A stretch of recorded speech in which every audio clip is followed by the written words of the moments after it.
L'armoire électrique. Pour beaucoup, c'est une boîte un peu mystérieuse, pas vrai? Et pourtant, c'est le cœur de toute l'installation. Allez, aujourd'hui, on va l'ouvrir ensemble pour que tout ça devienne parfaitement clair. Alors, qu'est-ce qui se cache derrière cette porte? Eh bien, c'est le véritable centre de commandement de la maison ou du bureau. On va l'explorer ensemble, histoire de décoder son langage et de s'assurer que tout tourne rond. Il faut vraiment voir ça comme le centre de contrôle, le cerveau de l'opération. C'est d'ici que part toute l'énergie, et c'est aussi là que sont postés les gardiens de la sécurité. Et ça, c'est un point absolument crucial. La santé de cette armoire, c'est directement la sécurité et la fiabilité de tout le reste. C'est pour ça que la maintenance, ce n'est pas juste une option, c'est une nécessité. Bon, allez, on plonge dedans. On va commencer par faire connaissance avec les acteurs principaux à l'intérieur. Si on comprend leur rôle, on comprend déjà 90% du fonctionnement. Lui, c'est la première ligne de défense, le disjoncteur. Imaginez qu'un appareil demande trop de courant ou qu'il y a un court-circuit. Clac, il se déclenche. Son job, c'est de protéger les équipements et d'éviter les incendies. Il protège le matériel, c'est super important de retenir ça. Le différentiel, lui, c'est le garde du corps des personnes. Il est ultra sensible. Il va détecter la plus petite fuite de courant, celle qui pourrait passer à travers un corps humain. Autant dire que c'est une sécurité vitale. Et enfin, le parafoudre. Lui, c'est le bouclier.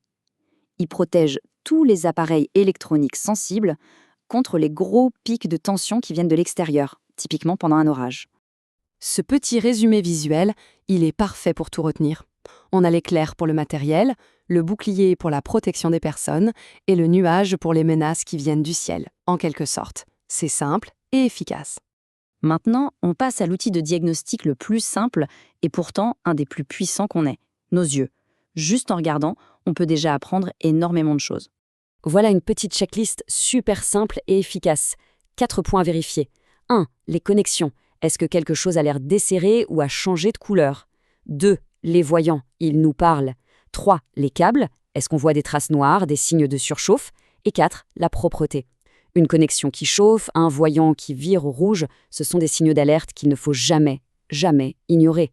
Prenons parafoudre par exemple. C'est très direct.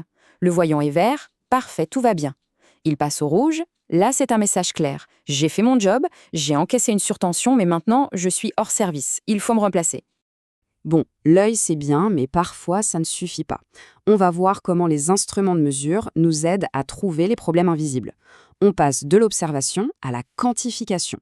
Et pour ça, l'outil roi, c'est le multimètre. C'est lui qui va nous donner des chiffres, des données concrètes sur l'état du système. Avec lui, on vérifie si un circuit est bien alimenté, sans place au doute. Voilà, une mesure qui tourne autour de 230 volts, c'est le signe que tout est en ordre. Le circuit est bien sous tension, il fonctionne comme il se doit, c'est la valeur qu'on s'attend à trouver. À l'inverse, si on lit 0 volts, là, c'est une alerte immédiate. Le courant ne passe plus. Ça peut être un disjoncteur qui a sauté, un fil coupé, en tout cas, c'est le point de départ de notre enquête. Maintenant qu'on sait observer et mesurer, parlons des problèmes les plus courants et surtout de leurs solutions. Souvent, ce n'est pas si compliqué quand on sait comment réagir. Ah, le grand classique, le différentiel qui n'arrête pas de sauter. C'est probablement une des pannes les plus fréquentes. Et attention, ce n'est pas un caprice de sa part, c'est le signe qu'il détecte une fuite de courant quelque part. La méthode pour trouver le coupable est super logique, c'est l'élimination. On débranche les appareils du circuit, un par un. À un moment, le différentiel va arrêter de sauter. Bingo, on a trouvé l'appareil défectueux.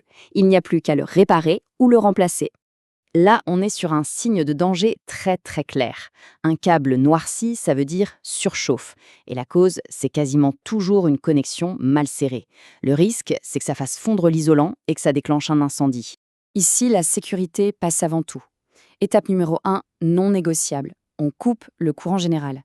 C'est seulement après qu'on peut intervenir. On répare la connexion et on s'assure que le nouveau serrage est impeccable pour que ça n'arrive plus. Pour finir, prenons un peu de hauteur. La maintenance, ce n'est pas juste une liste de choses à faire. C'est vraiment un état d'esprit, une philosophie. Et tout se résume à ces 3 actions. Observer, mesurer et agir. C'est un cycle vertueux qui, une fois qu'on l'a adopté, garantit la bonne santé de toute l'installation sur le long terme. Et le résultat de tout ça, il tient en 3 mots. Sécurité, fiabilité et longévité. On investit un peu de temps pour gagner énormément sur ces 3 tableaux, qui sont, soyons clairs, absolument essentiels. Allez, on termine avec une petite question pour passer de la théorie à la pratique. Après tout ce qu'on vient de voir, quel serait le petit contrôle simple qu'on pourrait faire cette semaine? Juste jeter un œil au voyant, passer un petit coup de chiffon. C'est ce premier pas qui fait toute la différence.